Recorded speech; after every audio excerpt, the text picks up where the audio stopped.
हातकणंगले तालुक्यातील वाठारतर्फ वडगाव ग्रामपंचायतीचे सदस्य सुजाता संजय मगदूम, महेश कृष्णात कुंभार, महेश श्रीकृष्ण शिर्के, सुशील धोंडीबा चौगुले, सचिन अप्पासो कांबळे आणि सुरेखा सचिन मस्के यांनी शासकीय जमिनीवर अतिक्रमण केलं असल्याचं तक्रार ग्रामपंचायत सदस्या तेजस्विनी वाठारकर यांनी जिल्हाधिकाऱ्यांकडे केली होती।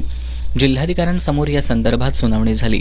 यामध्ये सुजाता संजय मगदूम, महेश कृष्णात कुंभार, महेश श्रीकृष्ण शिर्के आणि सुशीला धोंडीबा चौगुले यांनी अतिक्रमण केल्याचं सिद्ध झाल्यानं जिल्हाधिकारी अमोल येडगे यांनी या चौघांना महाराष्ट्र ग्रामपंचायत अधिनियम 1958 कलम 14(1)(j)(3) नुसार सदस्य म्हणून राहण्यास पात्र नसल्याचा आदेश दिलाय। सचिन अप्पासो कांबळे आणि सुरेखा सचिन मस्के यांनी अतिक्रमण केल्याचं स्पष्ट होत नसल्यानं त्यांचं सदस्यत्व कायम ठेवण्यात आलंय।